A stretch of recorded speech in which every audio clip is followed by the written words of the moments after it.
Saturday morning, and we are back for our Saturday morning live stream where we talk about absolutely nothing for like an hour. Good morning. I do not have a topic for today. It has been one of those weeks where like literally nothing happened. We have had no fish deaths, no fish illnesses. No surprising new spawns of babies. I mean, we have new guppies all the time. That just happens. We haven't hatched any more egg clutches, although I do have one I think I'm gonna hatch today. Just like nothing has happened. But winter has hit, which is what I'm quickly learning is not my favorite time of the year to have fish, because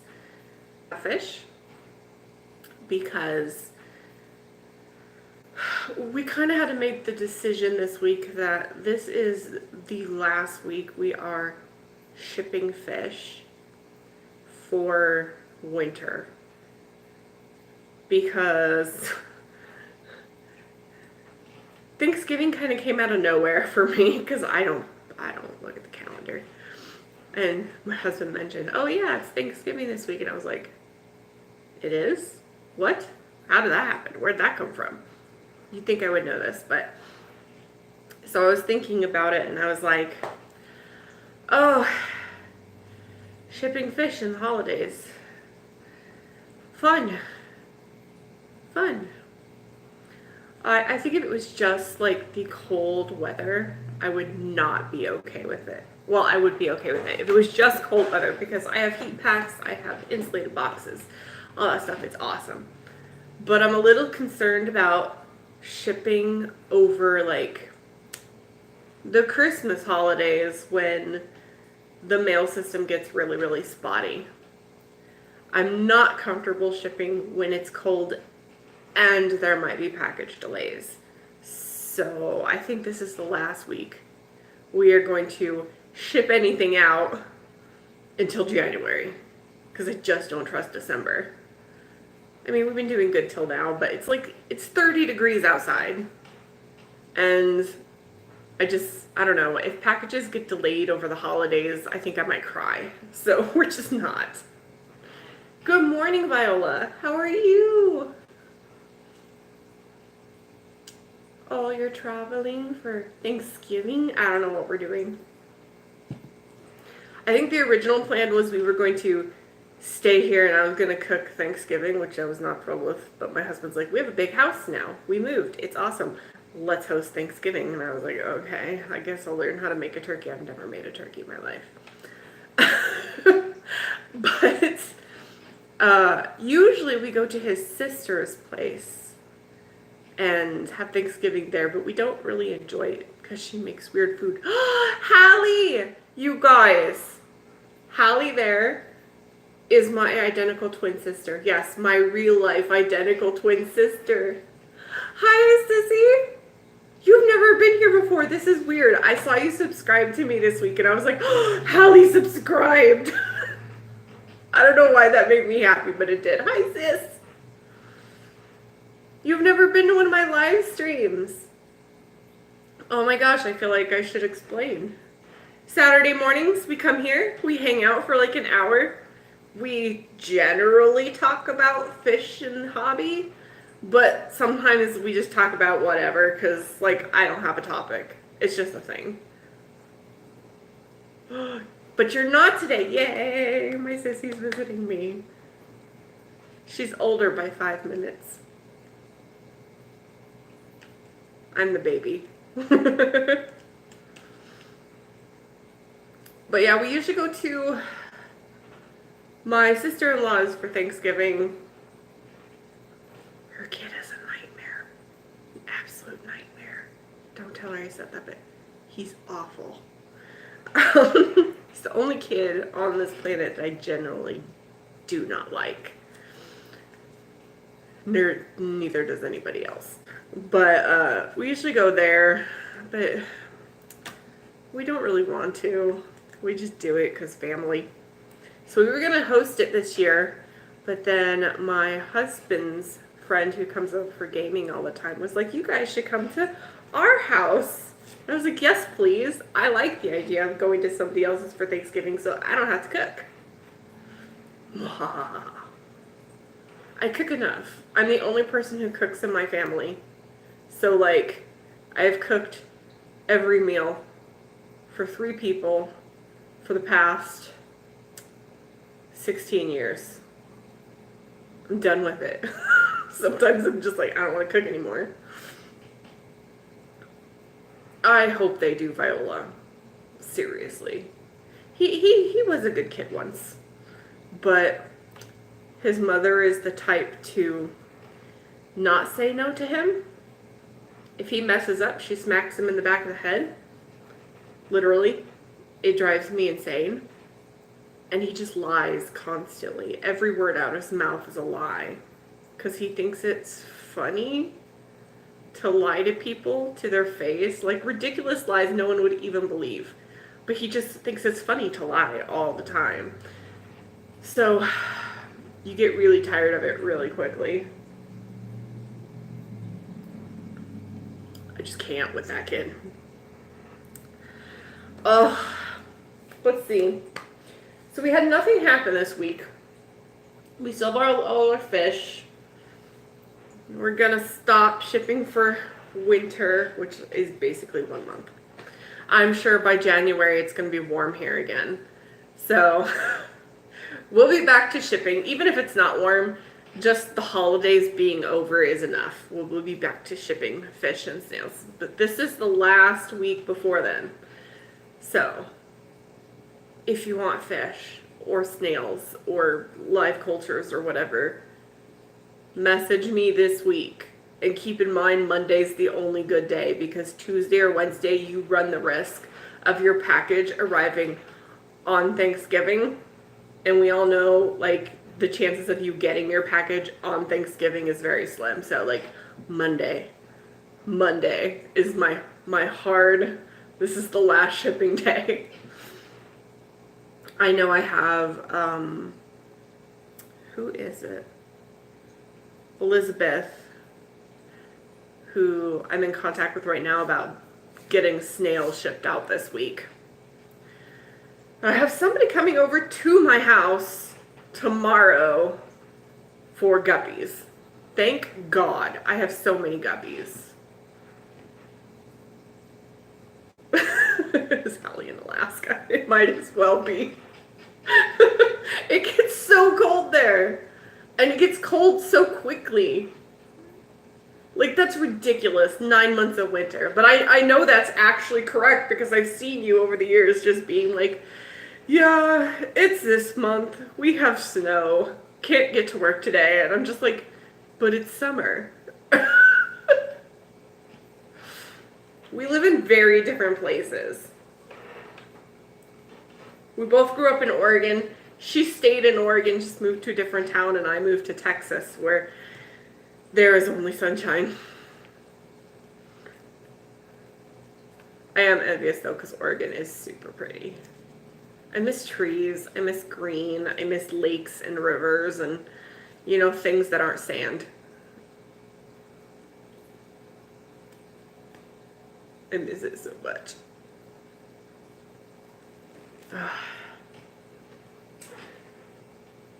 Our experiment in the window is still going and going well.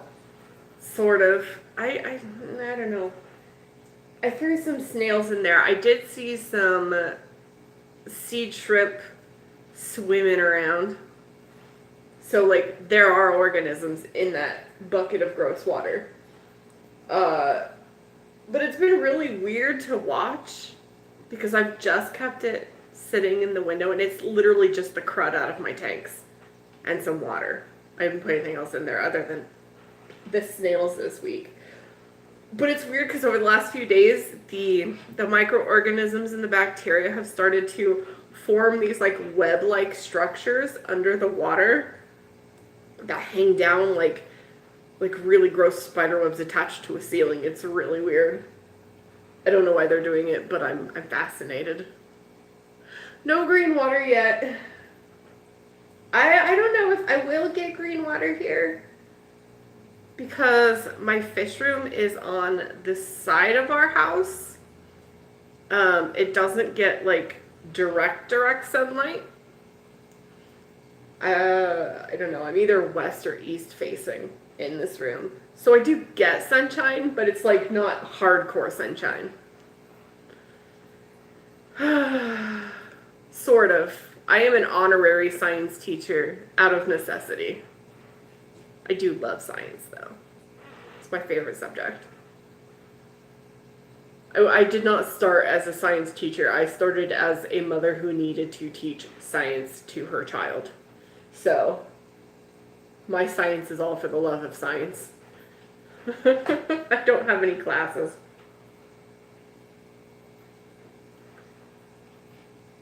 Truth. I don't know. I'm one of those people that, like, I love to learn. I would rather watch, like, Nat Geo on TV and hear about some tribe in the Amazon than, like, watch daytime television. I love watching and learning. Most of the stuff I watch on YouTube is, like, permaculturing farms and metal detecting and caving, and I just like learning. Drives my daughter insane because she's like, I don't understand your fascination with learning. Like, how is that fun? I'm like, I just like it. She gets so annoyed at me because we'll be sitting at dinner talking about something. We'll be like, did you know this science fact? This is how this works. And she's like, Mom, I'm not interested in how it works. And I'm like, but I am. Drives her absolutely crazy. She started her first week of high school this week. It was rough. It was real rough. She is taking English, which I don't run my English classes like normal people because I am a copy editor. That is what I do. It is my job. So, like, we don't have coursework. I'm like, you go read these novels, go write something, be creative. Just as long as you're reading or writing something, I'm fine with it. Because she's going to pick up those words and learn more things than just being like, this is how you write a paragraph. No one remembers those things. You inherently get it in your head. So I'm like, go read. Expand your mind. But she's taking that. She's taking another year of Japanese. She's been at it for like 2 years now, and she speaks it very, very well. She is currently in the process of, it's a weird project. She found a program kind of like Vocaloids, if you've ever heard of Vocaloids. It's an audio program where you can program in animated characters to sing songs. And she has been working for like the last several months putting together a voice bank for this. So like going file by file by file, recording the consonant and vowel sounds to be able to translate it into singing in Japanese. It's absolutely nuts. It's something like 8,000 voice files, and she's been working on it forever. It's just absolutely crazy. Good morning, Koi Bed Fin addicts. We're just talking about like random stuff. Don't mind me.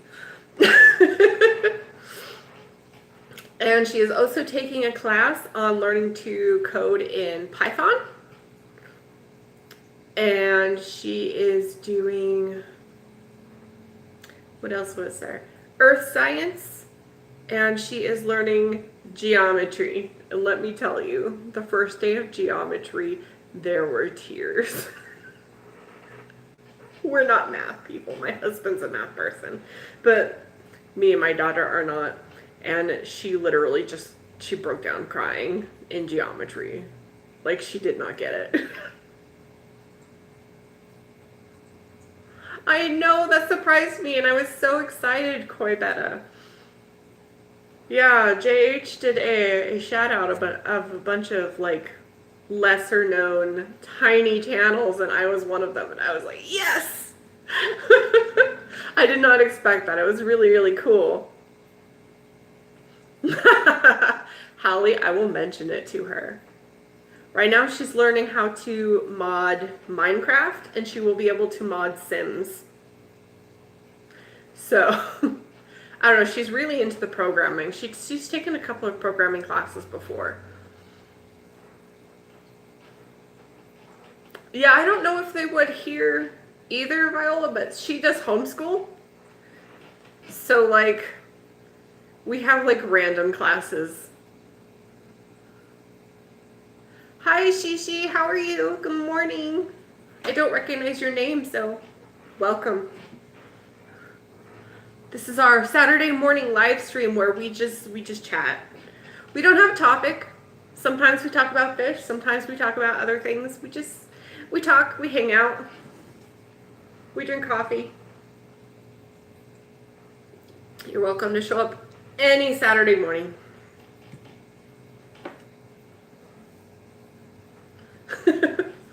Oh, working. I have so much to do today. Since I've been sick recently, I haven't really kept up my water changes on my tanks. This is the last week, I swear to God. I'm about a week off on my tank changes. But today is tank and jar changes, which are literally going to take all day. It takes 3 or 4 hours to change all the water in this room. And then it takes another couple of hours to change out all the jars because there's 108 betta fish in that room, individually housed. It's a lot, guys. It's a lot. But it has to be done. So, like, what are you going to do? I literally end up changing water sometimes almost every day of the week. It's not literally every day, but it's close. Because I change tanks on Wednesdays and Saturdays. So that's 2 days out of the week. And then I do jars every other day. So sometimes it falls on the same days as tanks, and sometimes it falls on the days in between. It's a lot. I'm looking at chat, don't mind me. Hallie wrote something really long and it's going behind my camera. Movies, I want to go see a movie. My daughter really wants to go see the new Pokemon movie, and I'm just like, no thank you. How many bettas? 2. 2. That's 2 spawns. Our first spawn had, what was it? I want to say 26. Yeah, 26 in the original spawn. And then the second spawn we did, because the first spawn was so small. If it hadn't been so small, we wouldn't have done the second spawn. But the second spawn was 128 bettas. So in total, we had about 150 jars. Yeah, it's a lot. It's a lot. Not really. For bettas, that's pretty normal. The average spawn is around 200. If it's their first spawn, probably around 50, 30 to 50. But 200 is like normal for a betta. I have seen counts of people's spawns that have gone up to 1,200. Yes, 1,200 fry in one spawn. So like 200 is nothing. It's nuts. That's why I always tell people, like, if you want to get into betta spawning, you have to be prepared. It's not one of those simple things like guppies where you just have babies and they sit in one tank. You are going to have to individually house hundreds of fish. So, like, you super have to be prepared. I knew it was happening. I got my jars ready. I knew it was going to be a lot of work. I signed up for it. But I cringe internally when I see people who have been they've accidentally bred their bettas and they didn't mean to and they haven't done any research, and I'm just like, oh God, you don't know what you just got into. Because it's not easy. In my small bit of experience, I would say that bettas are one of the harder fish to breed. Not necessarily because it's complicated. It is, but not necessarily because it's complicated. But just the amount of work and individual attention you have to give to each individual fry. It's just a lot. Most other fish, they sit in one tank. So, yes, it may be complicated getting the parents to breed, but taking care of the fry is not that big of a deal. Bettas is the opposite. It's hard to breed them. They do not cooperate at all. And then you also have to deal with the aftermath of a baby fry. Research. I do not recommend the average person breed bettas. And there's no profit in it, so like, wipe that idea away. Oh, 12. So cute. I can usually, in my experience, I've only had 2 spawns, so like my usual is like a very small amount of experience. But with both of my spawns, I was able to sex them at about, I'm gonna say 5 weeks. If you're really good at it, you could probably do it at 4 weeks. You definitely know by 6 weeks. So I'm gonna say around 5 weeks. But keep in mind that fry grow at extremely different rates spawn to spawn and fish to fish. So like my 5 weeks may be very different from your 5 weeks. Because some baby bettas will be like this big at 5 weeks. Mine were more like an inch and a half by 5 weeks. So like it was easy to tell because they were really big fish. Mine grow super, super fast. But for a lot of people, I've seen some spawns where 10 months in, their babies are still this big. So like that's going to be almost impossible to sex until it grows bigger. So I would say about the time they get to be an inch and a quarter, something like that, you can usually tell what the genders are going to be. I very rarely mistake one at that point. Every once in a while I'll have one that I'm not quite sure of, and I'll put a little question mark on its jar because I'm like, I don't know what your gender is. But most of the time you can tell.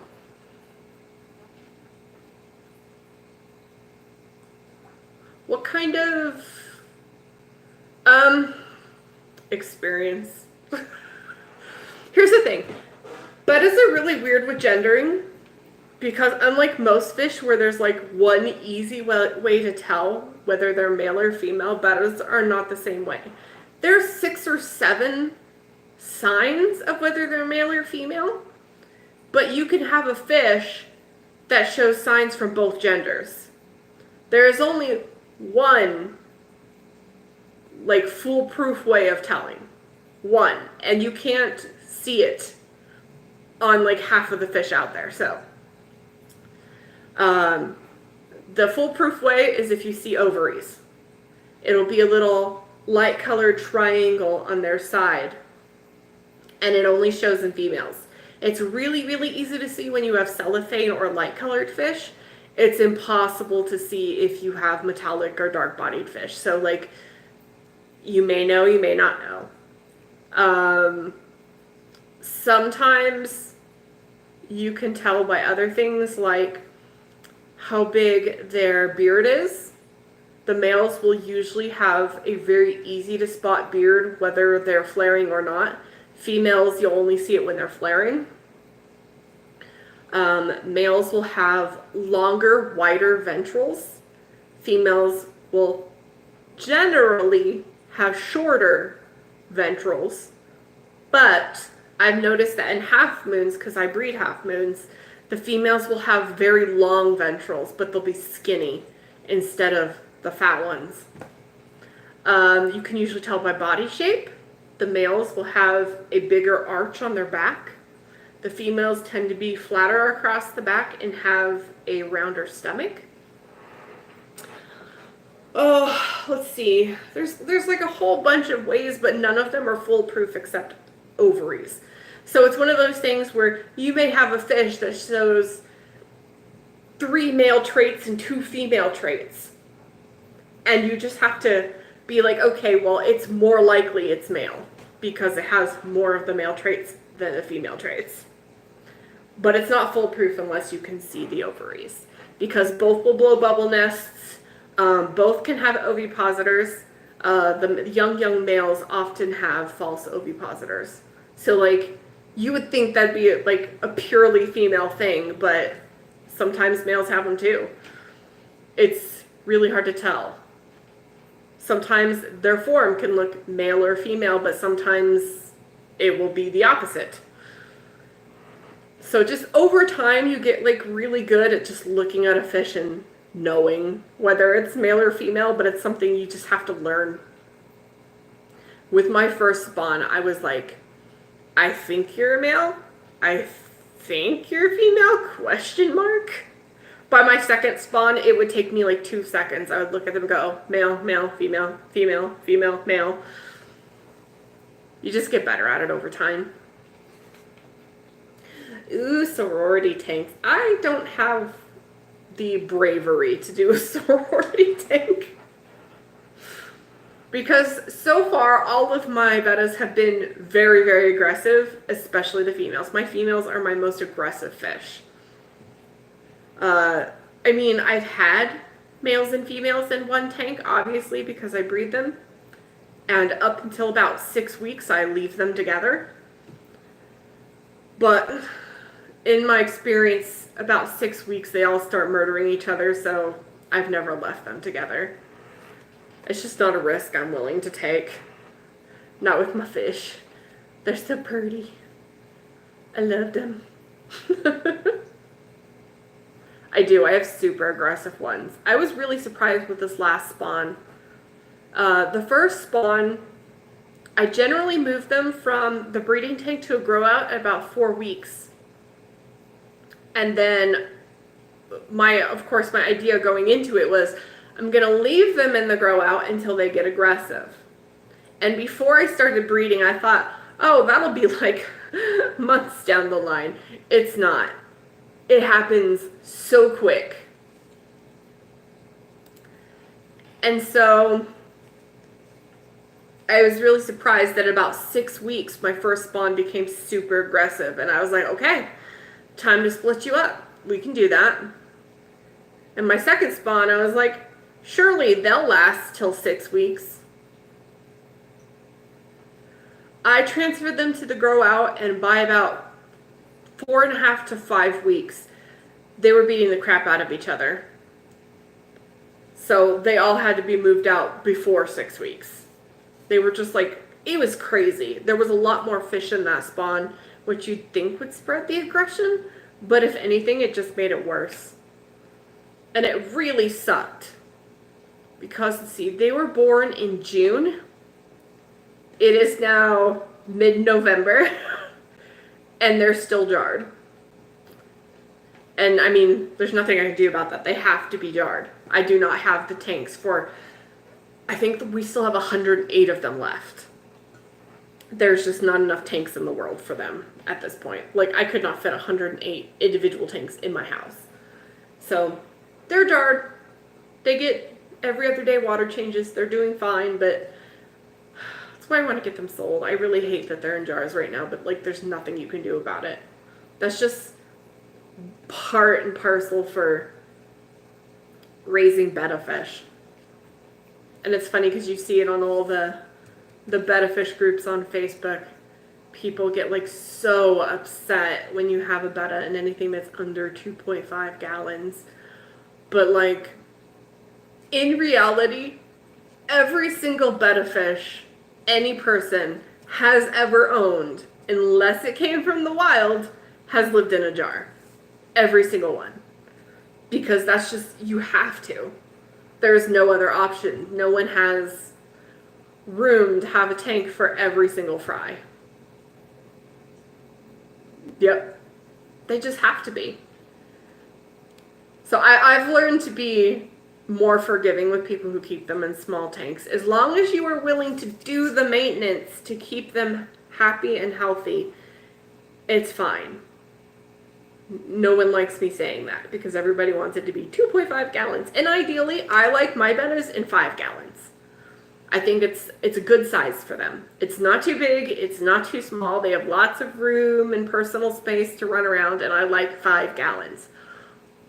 But if you're willing to do the maintenance to keep them in something smaller, it's okay. Like, it's okay. People will have a hissy fit over that. There's always somebody who has a hissy fit. But like realistically, they all have to live in jars at some point. And at least my jars are like twice the size of what you find in the store. And they get their maintenance and they're fed good food. So like, it's not a problem. I don't like it, but it's not a problem. Guys, we've already been here for like half an hour. That's ridiculous. It is a slow morning, but I'm okay with that. Good morning, Jordan. How are you? You made it to a live stream. We're just hanging out, talking bettas. Betta jars and fry and genders. Oh no! Quick, everybody talk about Jordan while he can't hear us. Good morning, Passion for Pets. How are you?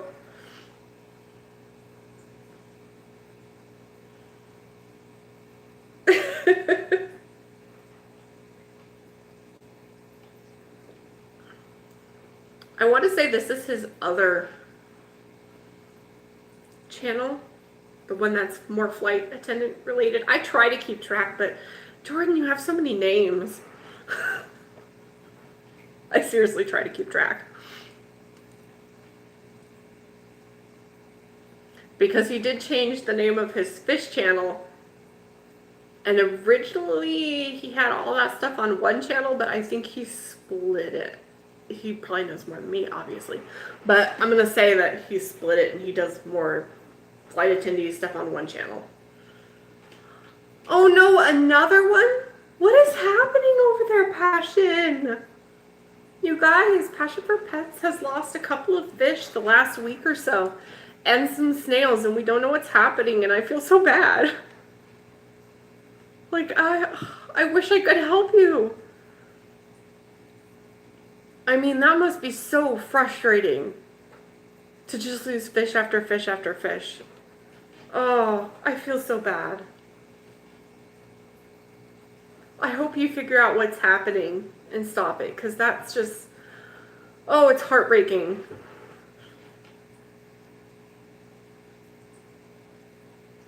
What the heck?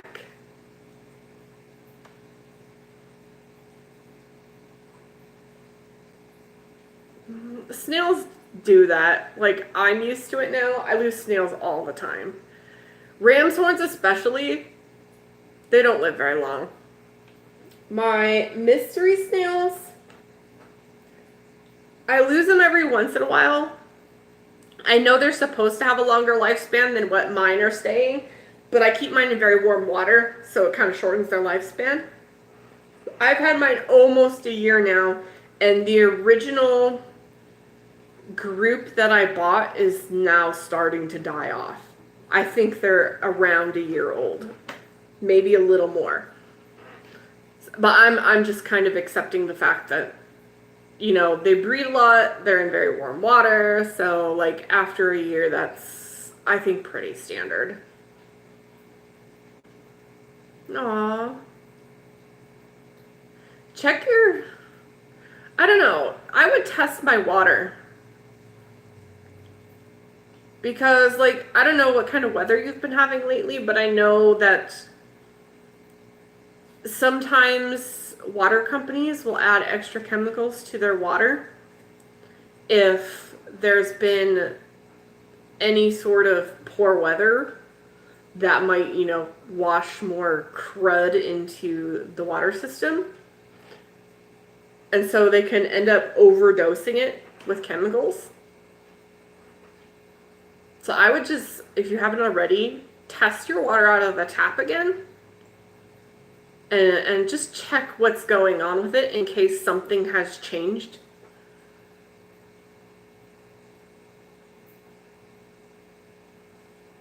Because that's so sad. Poor fishies.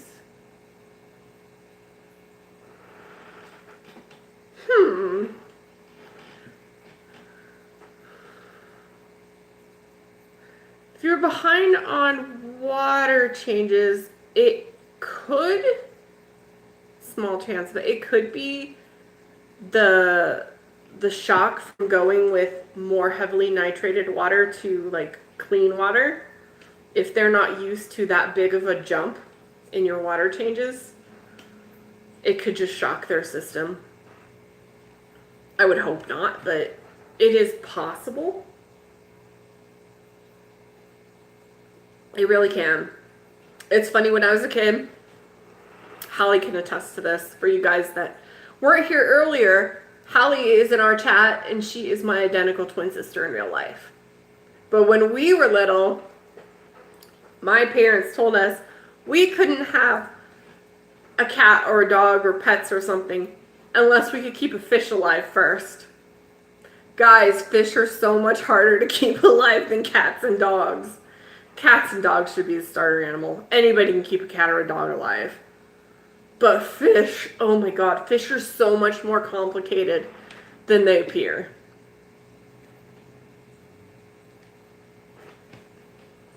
And it can be really frustrating because their illnesses especially move really, really quickly. Most fish illnesses that I know of can kill in less than 24 hours. Things just have to be spot on. And if they get stressed, their immune system drops, and even like a perfectly healthy fish can die like that. It's ridiculous. Fish are hard. I feel like I've been very, very, very lucky. Because we had our initial 2 cases of dropsy from storefish. We had Camellanus worms that came from storefish. But other than that, we've had very, very few die-offs or illnesses in this fish room. Almost none. Other than like when my guppies got stuck in a hole in an ornament because they're really dumb. Oh, that's adorable and sad at the same time.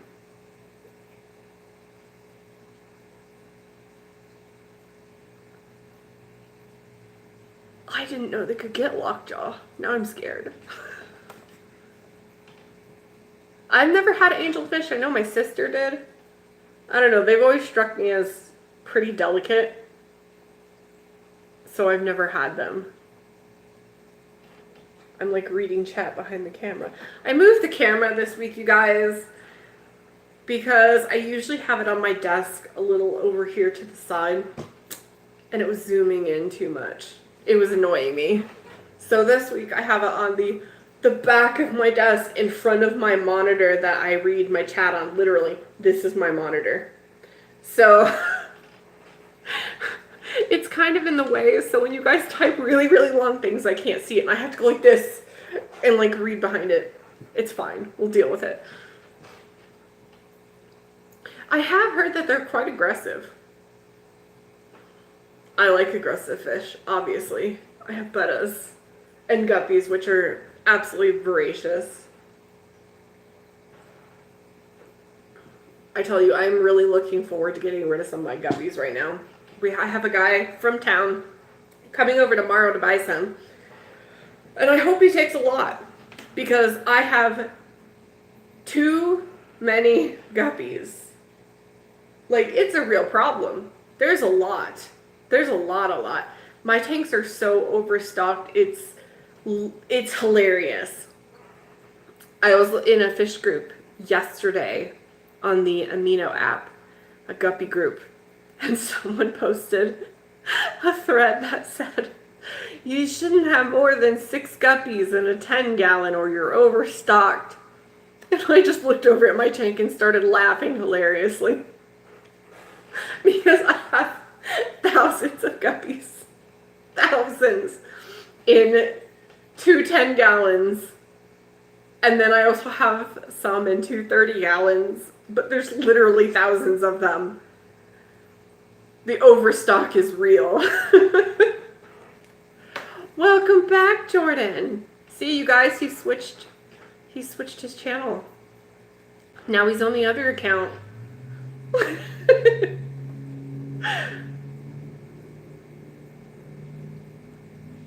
Yeah, the guppies are real. I need to get rid of some. There's so many. I have a lady in town I need to contact because she wanted some black and blue guppies, and I have a lot of black and blue guppies now. Like, the tank is crazy. I want to sell my, what are they called? My snakeskin cobra guppies. I love them so much. They're so pretty. I want to sell them because I have a ton of them, but I also want to keep them all because they're beautiful. I can't even. Oh, I don't blame you, Passion. That's so sad.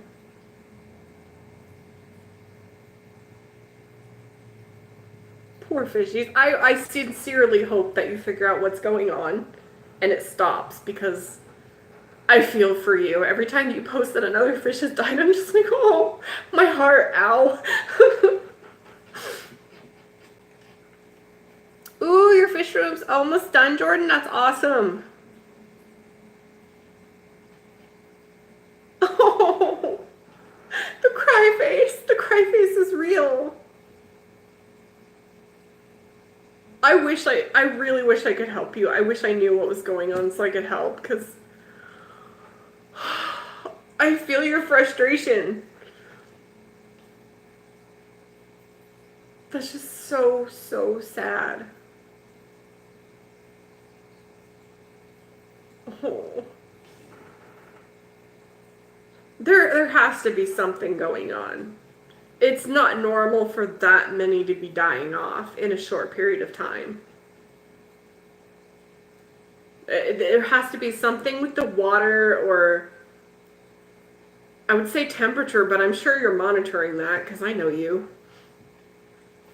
There has to be something going on with the water. I would, like, check it. Please check it. Check it out of the tap. Because something has to be going on. That's just, it's too weird. Three fish and 3 snails in 3 days.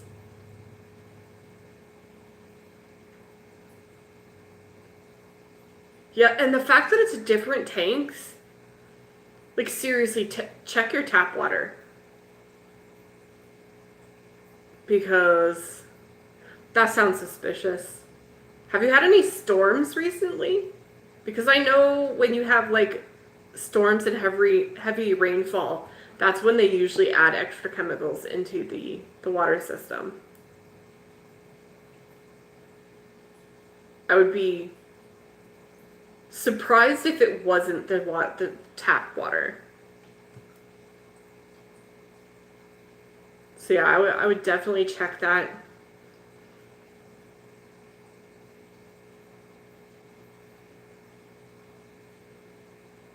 I'm paranoid about tap water. I use it. But when we moved here, I was, like, paranoid. Because we came from El Paso and we moved to Horizon City. So, different water system. We didn't know if they put chloramines in our water or if they used chlorine. Had to figure that out. We have chlorine, thank goodness. And then we have a water softener in our house. And that freaked me out because I've heard so many horror stories of people who have water softeners and the water softeners will just kill off tanks. And I was like, oh God, you know, I don't want water softeners because I raise snails. I need my water hard. And I was like, how do I turn this off? I've never used like a water system like this before, ever. Luckily, we discovered that ours was off. So it's not affecting our water, but it really freaked me out like the first month. I was just like, I don't know. Is this good? Is it bad? Is it going to kill all my fish? Like, how do I turn it off? Ugh. Let's see. Does anyone know how Malaysian trumpet snails breed? I had one in the tank and now I have 15. I don't know because I've never had Malaysian trumpet snails. I do know that they're very good at being sneaky about breeding. And usually if you see some, you have more than you think you do because they hide. But I don't know how they breed. I'm not familiar with them. Dun, dun, dun, dun, dun, I'm reading the chat. Dun, dun, dun, dun, dun.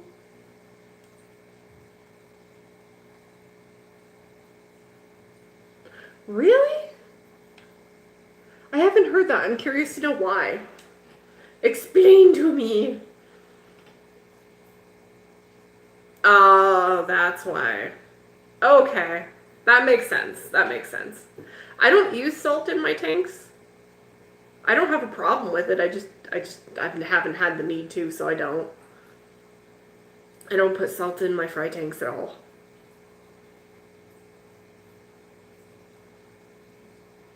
In fact, I haven't used salt in any of my tanks whatsoever in this entire fish room since I started it.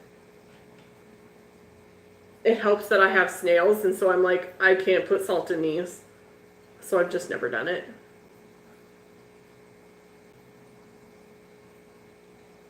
I love all my snails. Yeah, that's understandable. I haven't had any problems with my fry when it comes to fungus and all of those things that they add salt for, because I put so many bladder snails and ram's horn snails in there with them, and they eat all of the leftover food and stuff, so it's just never become an issue. Good morning, Matthew. How are you? Welcome to our lazy Saturday morning. We're literally chatting about nothing. It's just been one of those days. There's nothing new. My experiment is happening, sort of. I've had no die-offs. Everything's doing well, so we're just like, what's everybody been up to? How is your week? I want something to happen. I miss spring. I miss breeding bettas. The excitement of having a new spawn and waiting to see what colors they turn. But I have to get rid of my current bettas first. I have too many. But it is driving me nuts. I really want to breed some more fish. So many plans. So little jars. I cannot handle more than I already have. 108 right now is eating my life. Coffee. I'm almost out of coffee. I will miss you, coffee. Now I'm out of coffee. Ooh, what time? I want to go visit your live stream. If I'm not busy, because I have lots of water changes to do today. I have no promises. Ouch. Ow. The truck maintenance. That is a painful hit.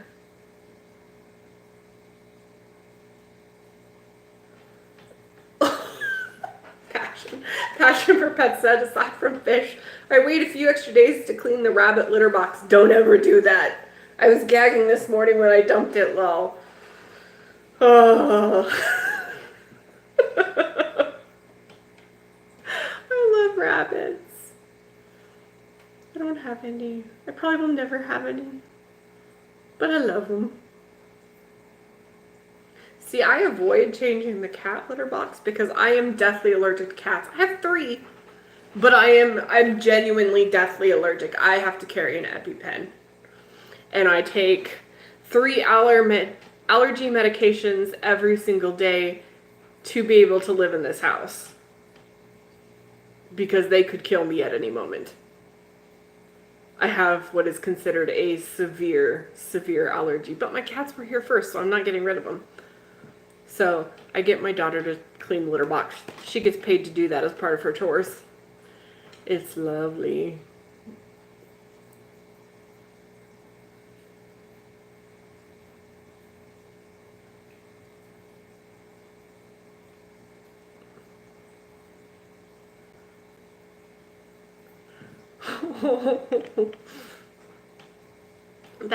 That's painful. I avoid these problems. I don't drive. I can drive. I have a license. But I don't like to do it, so I don't. You may be. There's a lot of people who are allergic to hay. I'm sure I am. I'm allergic to everything. I have yet to meet a single person who has as many allergies as I do. Like, it's a real problem. I don't know if I've ever told you guys the story of my ridiculous allergies and why I am deaf.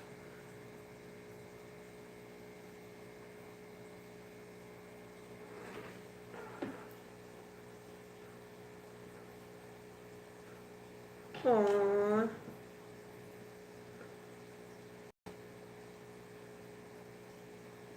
Yeah, I'm allergic to everything.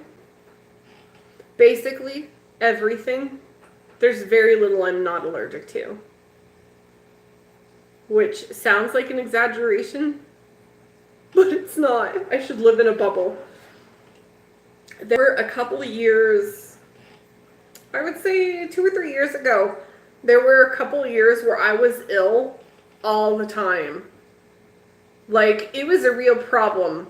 90% of the year I was ill with a sinus infection or something. And it just got to this point where you're just like, why am I always sick? Why does my immune system suck so bad? And finally my doctor was like, you should probably get allergy testing. And I will write you a referral. But then my doctor ended up leaving his practice to go work for the Army. So I never got my referral. And then there was this period of time, 3 or 4 years ago now, where I got really, really sick.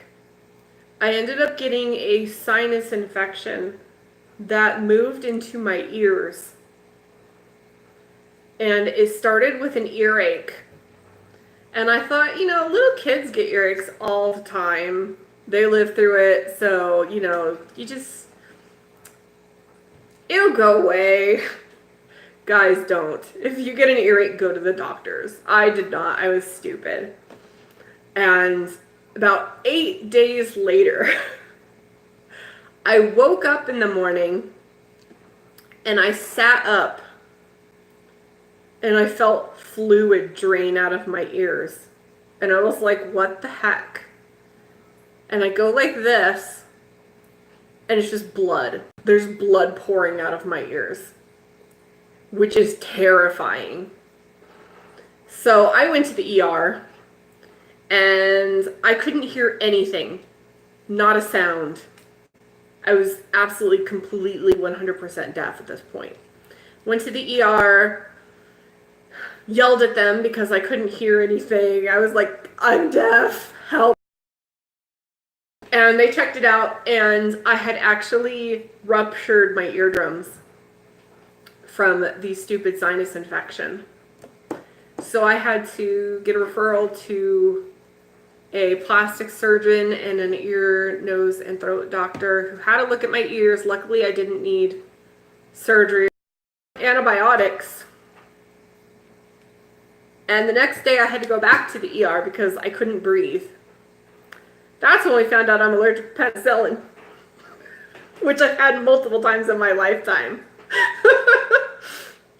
So I ended up back in the ER, and they're like, wow, you're allergic to this? You didn't know? I'm like, no, I didn't know. I've had it like a million times. No wonder I'm always sick, because every time I got sick, they would give me penicillin, and I would get sicker because I'm allergic to penicillin. We just didn't know. So I went on different medication, went back to the ear, nose and throat guy, got my ears healing. I won't say fixed, healing. And he referred me to an allergist. The side effect of all of this was that I am now moderately deaf in my left ear, and I am severely deaf in my right ear. If you stand on this side of me and talk, I cannot hear you at all. There's just no sound. Yeah, I lost most of my hearing, which is why I'm a very loud person when I talk, and I try not to be, but like I can't hear, so my family have learned to deal with it because I can hear some things. And like if I'm in a room of really crowded people, it just sounds like white noise. I cannot differentiate voices. I can't listen to music and do something else at the same time because it's white noise to me. But I can still hear my family's voices because I'm so tuned into what they sound like. So every time we go to like a restaurant or something, I have to have my husband listen to what the hostess or whatever is saying and then repeat it back to me so that I can understand what it is because I'm so deaf. But I did end up going to an allergist and getting tested. And that was the funny part, is they did one of those tests where they take needles and they stick them in your back, hundreds of them, to find out what you react to. It was fun. It was actually not as bad as it sounds, but it was fun. I was tested for 144 allergens. I tested allergic to all but 4. When they took the test, the lady who was doing the test was like, "Did I mess this up? That can't be. That's like not possible." And then she like consulted with somebody else and they were like, "No, she really is. She's allergic to all of it." So I just have like an overactive immune system or something. So I have to carry EpiPens. I have 2 inhalers, 3 allergy medicines I take every day just to survive. If I leave my house, I have to wear a mask because the dust in the air will cause asthma and anaphylaxis issues. It's like an issue. But I always thought it was like really, really funny because I used to tell everybody, yeah, I'm just allergic to everything because I was sick so often. And it turns out I really am. I'm allergic to everything. I am allergic to almost everything green and growing. I am allergic to cats, dogs, feathers, eggs, milk, shellfish, fish, chocolate, sage, like it's just like everything. Mold, dust, everything. I don't know if my sister does. Hallie, are you here? If you're still here, tell us if you're allergic to anything, because I don't know. I know you're allergic to Band-Aid adhesive, which is a really weird one. But I don't know if she's allergic to anything else. I'm sure she does have allergies. I don't know if they're as severe as mine, but I'm sure she does.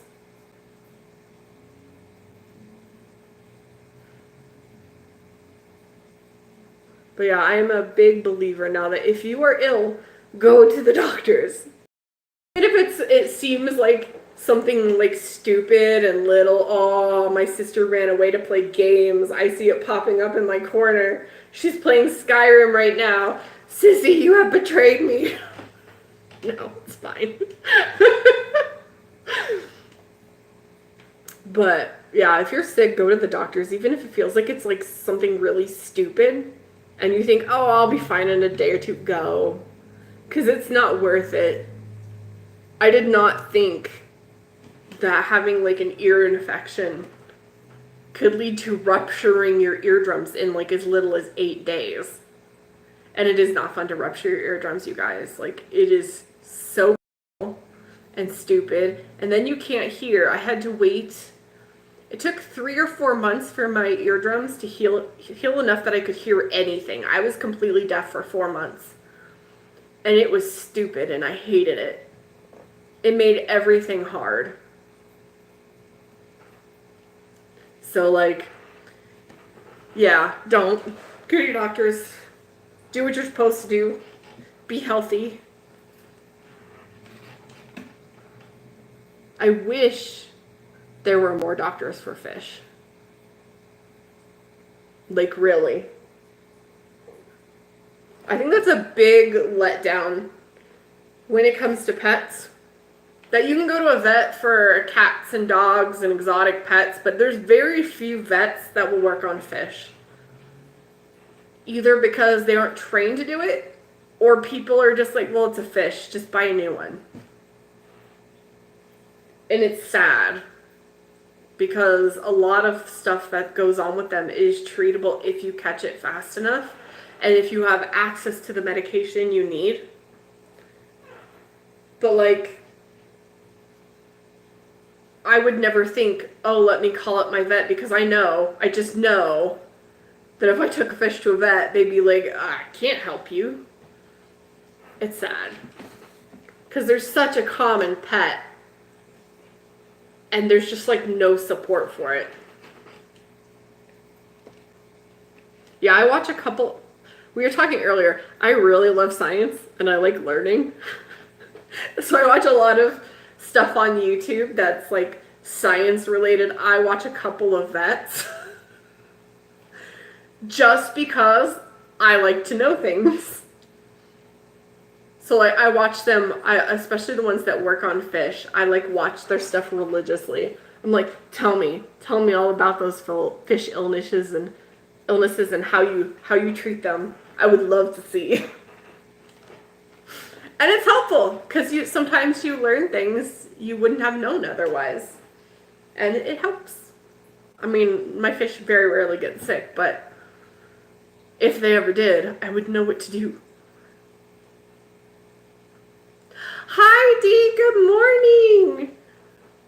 We started like an hour and 2 minutes ago, but like, I'll hang on for you. Dee's my girl. I religiously watch Dee's live streams. It's just a thing. But yeah, I don't know. When it comes to fish, I think my stance on it is do everything you can do to prevent them from getting sick in the first place. Because fish diseases move so quickly. Like, in less than 24 hours, you could lose all your fish to something. No, we start at 9, Dee. You're on the same time zone, so I can say that and you'll understand that, yes, it is 9 o'clock. I start at 9 because I am an early person.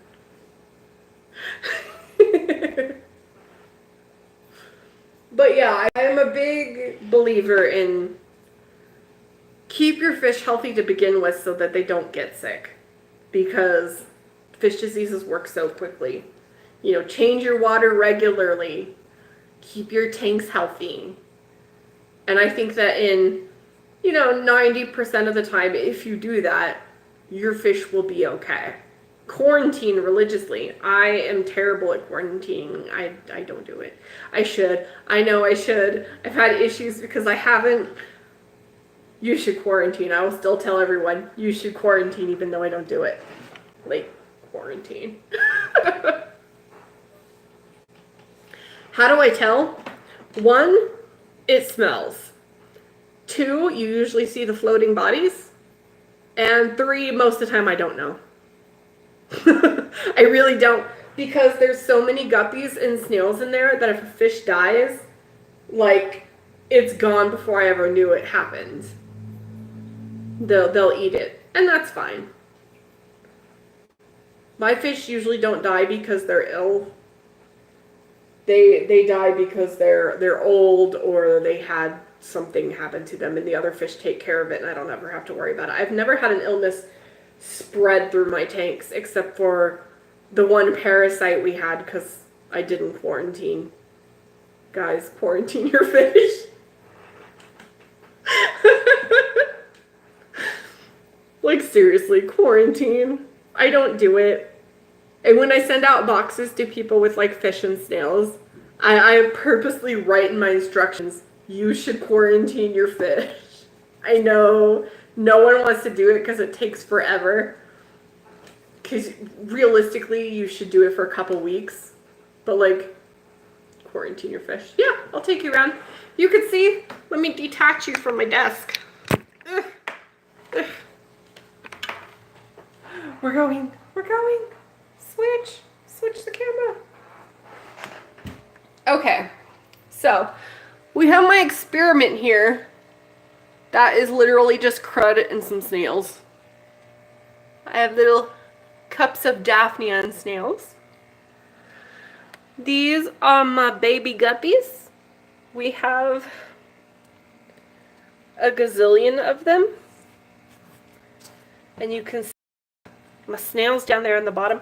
We have one gigantic golden mystery snail in here somewhere. Let me see if I can find it. Like, it's a ridiculous size.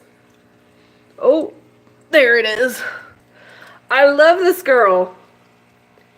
She's so pretty. And she's so big. She's bigger than all my other golds. She has such a nice shell. I haven't had any shell problems recently on my snails, and it's making me very happy. They're down here chewing on some watermelon right now. They really, really like it. Oh, you can see the babies. See the baby snails down there at the bottom? They're growing up, you guys. They're growing up. And of course, all the baby guppies. So many baby guppies. I don't know how many are in here. It is hundreds. That much I know. I see a nice little red one there that needs to be pulled. I leave them in here until they start to get their colors, and then I separate them. So that is my baby tank.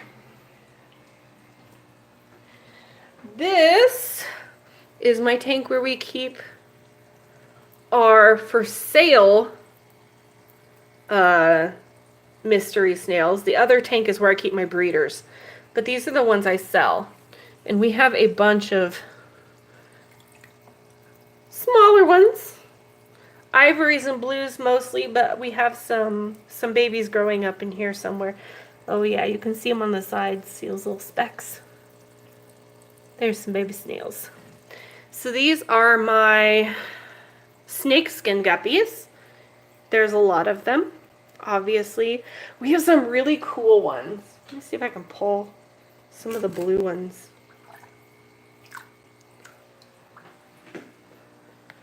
We have yellow and red ones. Focus, focus, focus. There we go. We have some blue and greeny ones. They do not want to sit still. I love snakeskin guppies. They're so pretty. I absolutely adore them. We have a bunch, and we cross them with our black and blue guppies.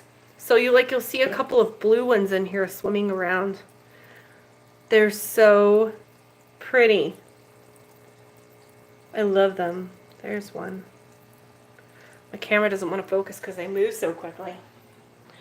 And then over here we have our other guppy tanks.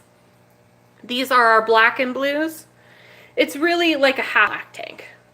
We threw all of our guppies in here that have a lot of black on them. So there's like a lot of blacks, blues, yellows, greens. There's some oranges, but they all have black in common. And they're highly metallic. Those blue ones are so pretty. I love those guys. Let's see, where's my jar? What did I do with it? Let me grab some of these.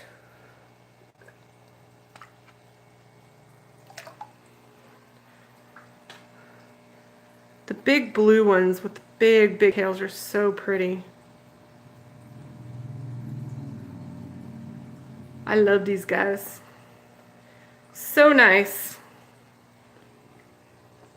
And we've got our dark ram's horns in here.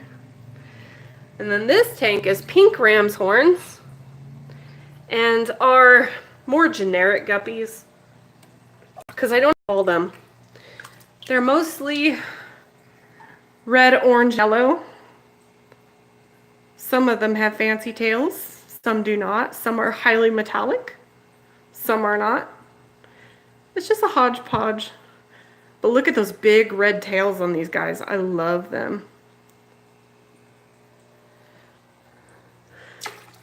Let's see. Let me see if I can grab a... These are my ram's horns. This is a blue ram's horn. We have blue, we have leopard blues, we have pinks, and we have leopard pinks. I have eggshells floating in here today. Trying to get them some calcium. But see, they have some watermelon in here because they love to nibble on this stuff. Absolutely love it. There's a pink one. It makes a nice snack. And then here's my Daphnia tank, bucket, whatever. It's just got dead snails and fish grow in here. And then it's got some bladder snails and all of our Daphnia growing out. Sayron is over here. There he is. Still nips his fins regularly. He's a little troublemaker. Where's Rika? There's Rika. She's my favorite fish because she's kind of badass. I love Rika. She's smart. Tomoe is over there hanging out. He has also been nipping his fins. Go figure. He's a weird looking fish. Kumori. Let's see. There's Kumori hanging out with her leaf. She is a chunky little girl. But she is a happy, chunky little girl. And then we have, let's see if we can look in here. There's Rem, one of our blue females from our first spawn. She is a really, really pretty blue, but she does not want to be on camera. There she is hanging out. We have Zen. He is the father of our first spawn. Jumin, the father of our second spawn. Ponyo, where's Ponyo? There she is. She loves people, so she always comes over when there's someone here. Ponyo. She is the mother of our second spawn. And her fins look terrible, but that's just how they look. They've never grown in any farther than that.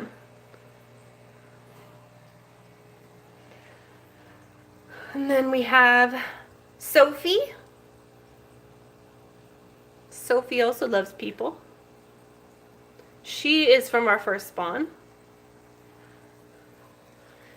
Kirito, who is from our second spawn. Ba Sheep. She is from our second spawn. You can see her koi spots have come in. She is a cool little girl. And Moo Cow. He is from our second spawn. And he used to be spotted. And then he turned black. Because he couldn't be a normal spotted fish. It's a pain in the butt. So that is all of our tanks that we have in here. We have a breeding tank down there. It just has bladder snails in it, but so many tanks. So many. And then of course we have jars in the other room. Those have not changed since the last time you guys saw them. They're still there. They will always still be there.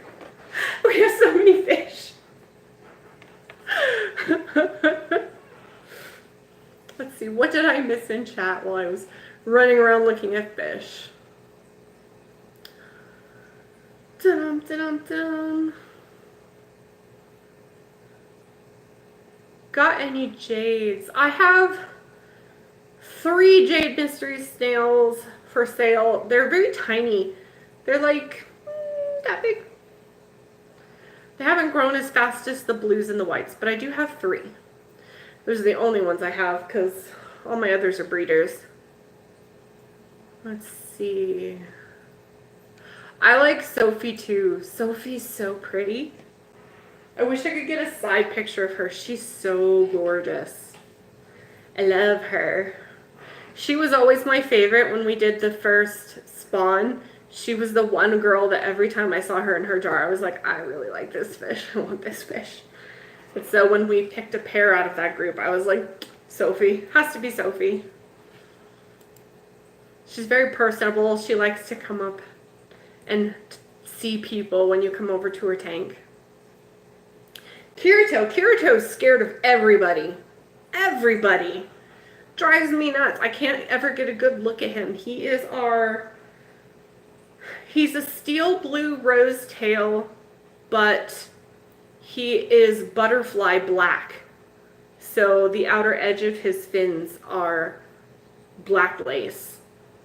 He's really, really pretty, but every time I go see him, he runs away and hides because he doesn't like people.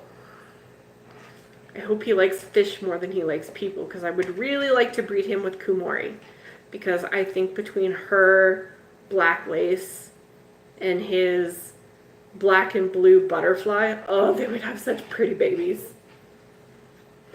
But that is for some other time when I don't have 108 jars. I really want to breed another spawn, you guys. I miss it. It's so much fun. I like the randomness and the surprise of getting a new spawn and waiting to see how many you get that survive, and waiting to see what genders and colors you're gonna get. It's so much fun. It's like Christmas.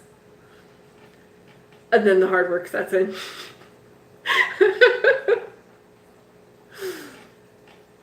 Oh, I don't know. If I could, there's probably another handful of fish in the other room that I would keep if I could, because they're so pretty.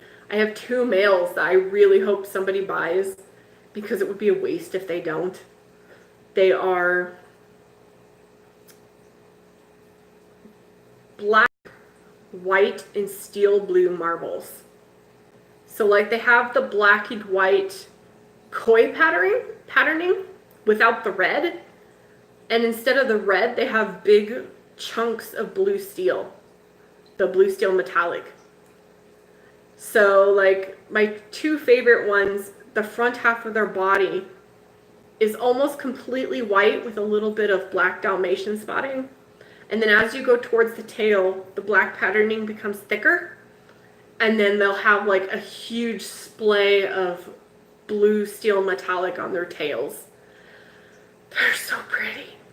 I love them so much, and I hope somebody buys them because they're just gorgeous. If they don't, I'm going to be very tempted to keep them. And I don't have tanks to keep more fish unless somebody dies. I just don't. But they're so pretty. And we've got a couple of females. Almost all of the cellophanes we had from the last time I took pictures, I need to retake pictures of all of my fish. The last time I took pictures for our Instagram of all of the jars, we had a bunch that were cellophane. I think we have maybe 2 that are completely cellophane still. But most of them now have black koi spots. I say that, but it's almost more Dalmatian.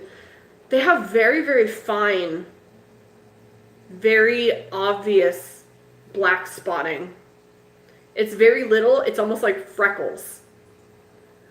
But it's very, very defined. It has a very nice, clear pattern, not that like weird faded look. Oh, they're so nice.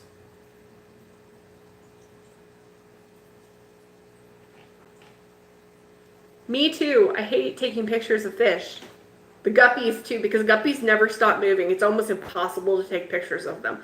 I literally don't know how people do it. When I see all these nice photos of guppies, like, on the internet, I'm like, how? How did you get your guppy to sit still? Because mine never sits still. I like taking videos of the guppies instead, because every once in a while you'll get a clear shot of one. But I really need to retake photos of all of my jarred bettas, because it's been, I don't know, probably a month or 2 since I took photos for the Instagram for sales. And already a bunch of them have changed. especially the ones that were all white. And all of the black and the white ones, a lot of them have gotten their red koi markings in now, and they're so pretty. I have so many kois.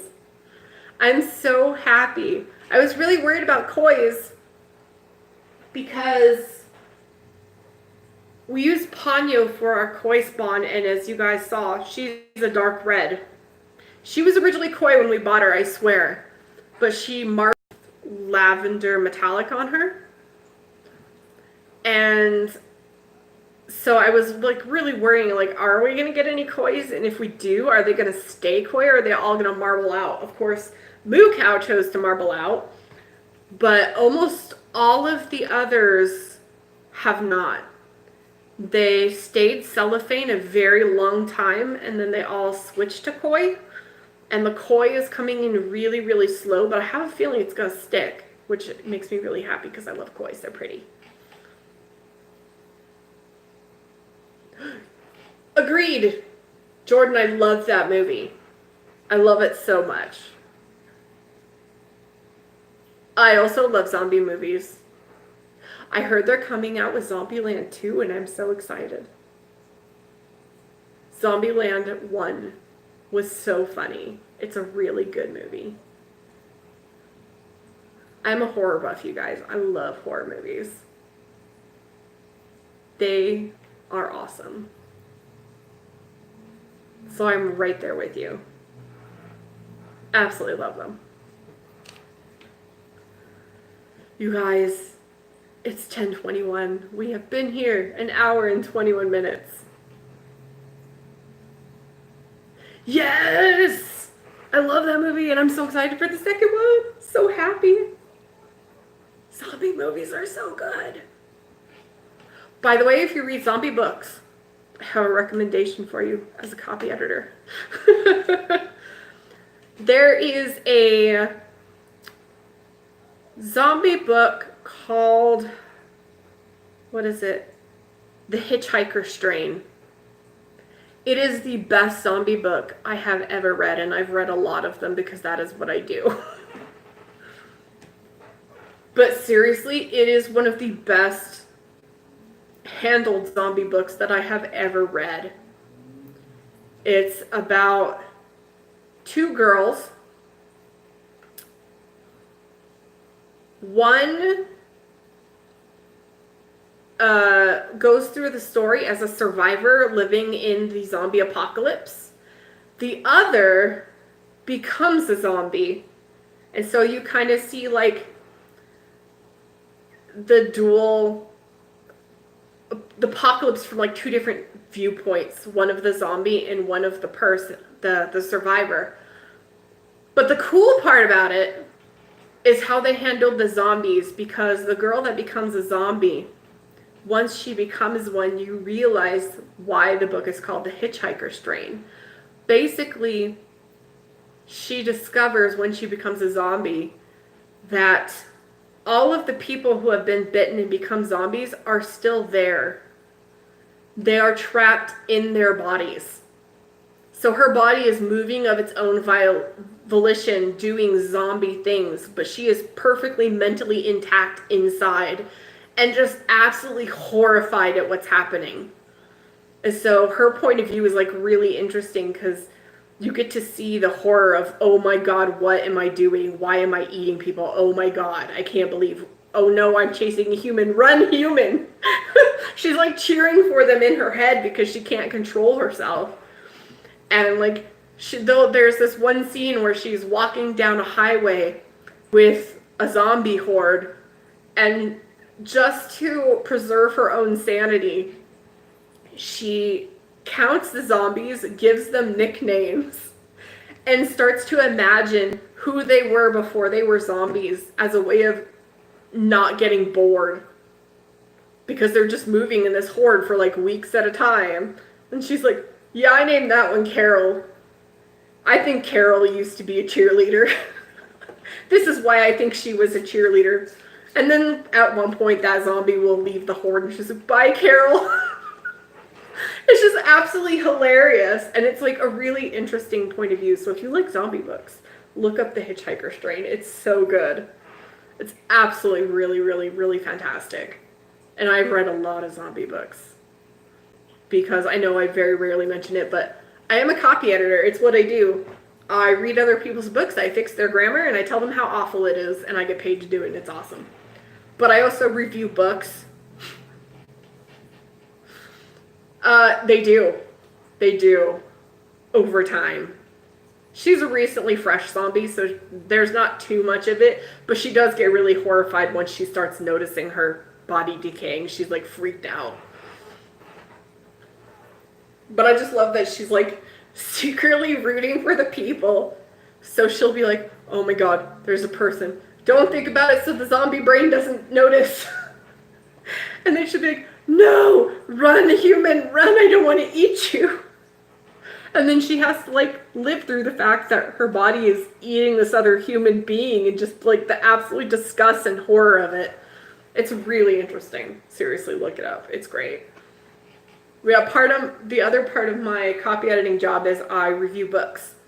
So I have publishers and authors that send me books often before they're published, sometimes after they're published, and I get them for free and I read books. And I write reviews on them. And sometimes I get my words put on covers and stuff like that. It's really cool. I will send it to you. I'll look up the author too and tell you who the author was. I can't remember it off the top of my head. I read like 100-something books a year. So like as soon as I've read them, they're erased from my mind. My mind has just learned that I can't retain that information. So I have to like write down all the books I read and what I thought about them so I remember later. It's a real problem. Yeah, I love getting books. I read a lot. So if you guys ever want something to read and you like books too, ask me. I probably have some good recommendations. I read all genres. So I know a lot of books. It's been really, really fun though, because sometimes like cool stuff happens. There was this YA series, a dystopian YA series that came out a year or two ago. And the author has absolutely no following. Nobody knows who this author is. They are an independent author, published their own book themselves, didn't go through a publisher or anything. One of the best YA dystopian series I have ever read. It is so fantastic. And I read it with my daughter, because that's what I do when we get YA books. I'll read it with her and get her opinion too, because she's a lot younger than me and she'll have a different perspective. So we read through the series together, I think all 3 books. So fantastic, and it was really awesome because we got to relay our feelings directly to the author. And when the author published all 3 books and got them out on Amazon for sale and stuff, they went ahead and wrote us into the dedication. So there's a book somewhere that has its dedicated page to both me and my daughter by name. And my daughter thought that was the coolest thing that had ever happened to her. And he sent us a published copy once it came out, so we have it on our bookshelf, and it's really cool. Because how many kids get their names written into a book? But that's just one of the perks of being a copy editor. I know a lot of authors and their publishers and their emails firsthand. I got to read the Maze Runner series and the, what's it called? My brain just died. I'm thinking, what is it? Oh, the Hunger Games. The Hunger Games and the Maze Runner series. I'm sure you guys have heard of those. They're pretty famous. I actually read those books before they were published. So it was like really weird because I read like the entire series before the first book was published. And then they were published and then they got made into movies. And so it's like really strange for me because I go to the movies and I'm like, oh yeah, the Hunger Games. I remember when that was like in pre-production. I have the author's email. It's really weird It's like an alternate universe thing. I'm like, who am I? When did this happen? It's really cool, but I like reading books before they come out because it's fun and you get to put in input. And sometimes authors change things based on what you say, and you're just like, yeah, that was because of me. It's fun. I have not done Stephen King. Most of the authors I work with, I do a lot of romance books. That's an interesting job, because some of them are not just romance. I do a lot of YA. I do a lot of science fiction and fantasy. I've had a couple thrillers and mysteries and detective stories, but not very much, oddly enough. It's not my preferred category. You'd think it would be, but it's not. But I get to read a lot of things from a lot of different people. I read a lot of... Oh, yes. There are a lot of X-rated ones. I read a lot of those. It's not for everybody. I look at that as my job, so it's like a little bit different. I don't find things cringy. I'm just like, yeah, that works in this story, okay. And then at other times I'm like, no, please take that out. I have read some crazy things. You guys would not believe the stories I have been sent, where I'm just like, how did that come out of your brain? But it's really neat because I get to talk to a lot of people who read different genres, and sometimes I'll get people who really like a specific type of genre, and they'll be like, do you know any books? And I'll be like, yeah, here's a list, because I've probably read them all. It's really neat. It's fun going to bookstores, because I'll like go to Barnes & Noble or something. I'll be like, read that. Oh yeah, I have that on my to-be-read list. The author sent it to me. Haven't read it yet, but I will. Oh my god, me too. I want to do an audiobook. I think it would be so much fun. I do a lot of reading out loud to my daughter, which is I guess, weird to some people because she's in high school now. But it's just a thing we've always done, where if there's a book we both want to read, we will sit down and read it together. I do all the voices because I'm a cool narrator. And it's something fun we do. We'll sit down and read a YA book together.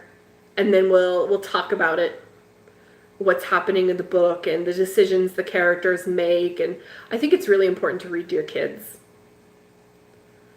Like, really, really important. Not just because you want them to have a love of books, but there's so much you can learn by reading books. It helps with your empathy. It helps you go through situations that might not happen in your real life until way later, but it presents you with that situation so you can think through it before you ever get to that point in your life. So like with my daughter, we read a lot of YA books, and there's like a lot of relationship stuff in there. And so we discuss, do these two people have a good relationship? Like, why is what that person said like a bad thing to say to somebody you love? What decisions should they have made versus what decisions did they make? Do we understand why they made those decisions? What would we have done differently? So that hopefully when she gets to the point where she's dating, she has this knowledge in her brain of, what is okay and what is not okay. And if you're ever in a situation, what do you do? I want her to have that knowledge ahead of time. So it's not a spur of the moment, freeze up. Oh my God, what do I do in this situation? She already has that knowledge up there that says, oh, I've encountered this before. I know what to do. So, reading is important. Read to your kids. Read yourself. Read a lot of books.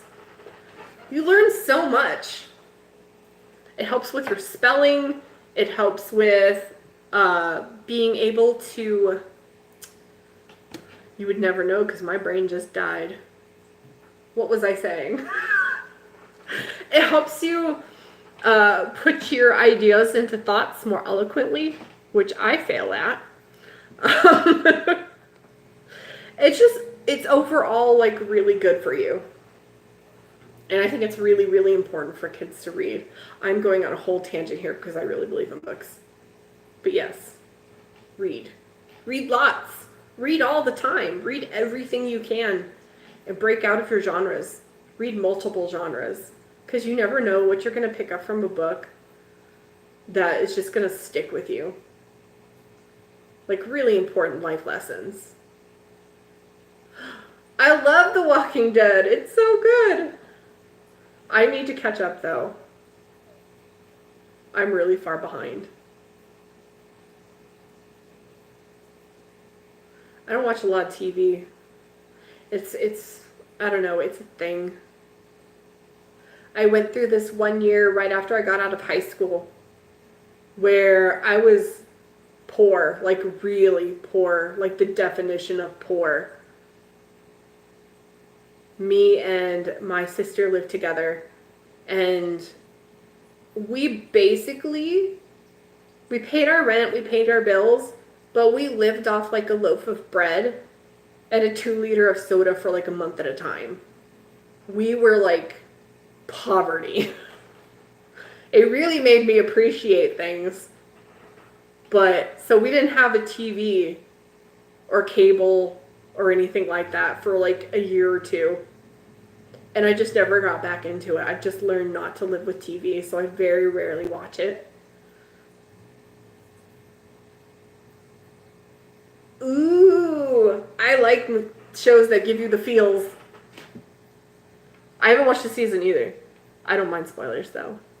I'm one of those weird people that like spoilers don't bother me. Like if you ever really want to rant about something, it'd be like, oh my god, this show was so cool, but no one else but me has watched it. You can talk to me, because spoilers don't bother me. I love spoilers. It does not ruin my enjoyment of a show. I don't like surprises.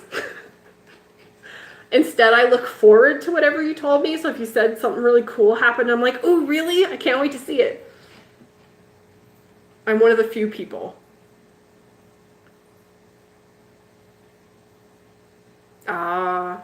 Yeah, see, I'm kind of the same way. We have a TV, but like I don't watch it. I have not watched genuine TV in probably 4 or 5 years. There's a couple of shows I'll tune in to watch, like I watch Doctor Who, and I will watch The Walking Dead every once in a while. I watch Outlander because I reviewed the books. But like I just don't watch TV in general. I watch Netflix rarely. I mostly watch YouTube.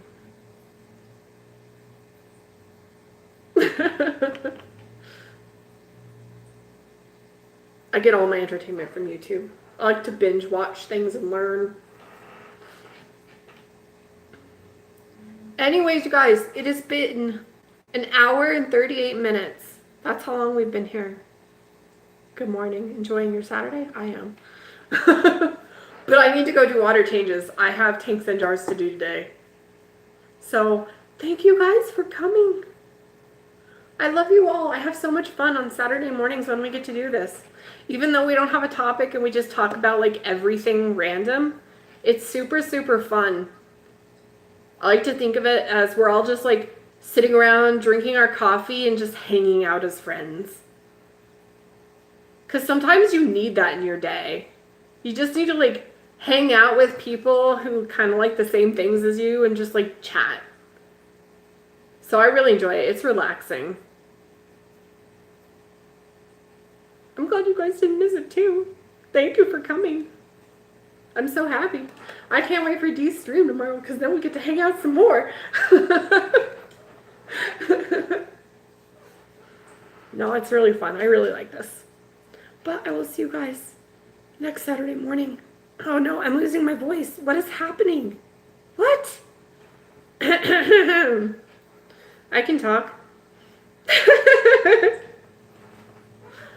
But I will see you later. I'll see you tomorrow on D-Stream because I will be there. You better be there too. There's no such thing as a happy water change. It's just a thing you have to do when you do it, and then you're glad it's over.